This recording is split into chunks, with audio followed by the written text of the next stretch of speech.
war degdeg ah iskuul ku yaala bartamaha Sweden ayaa waxa ka dhacday inay galaan kuwa cunsuriyiin oo argagixis ah kuwaasoo cabadeeyay dhalinyaradii iyo sidoo kale ardaydii dhiganaysa iskuulka baawur ay ku soo galeen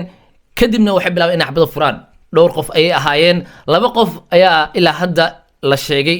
oo la shaaciyay oo sawirradooda la soo dhigay meelaha dadkuna ay hadal hayaan laakiin ilaa hadda booliiska information-ka saxda ma uusan dhiibin labada qof mid ayaa isdilay oo gurigiisa xataa booliiska ay tageen meedka kale lama oga oo dadka ay sheegayaan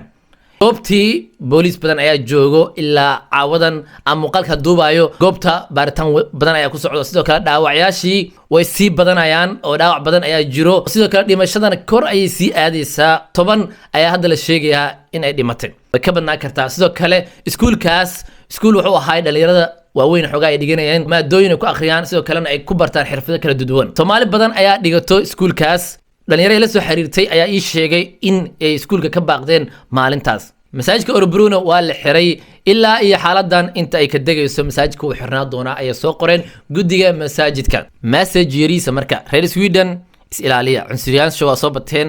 waxa ogeen ayaan dhaweed gabar Soomaaliyeed in la dilay sidoo kalena hadda waa dhici kartaa Soomaaliyeed ku jiraan insha Allah waa idin soo gudbi doona hadii ay soo dhacdo xog dheeraad ah la socdo page-kayga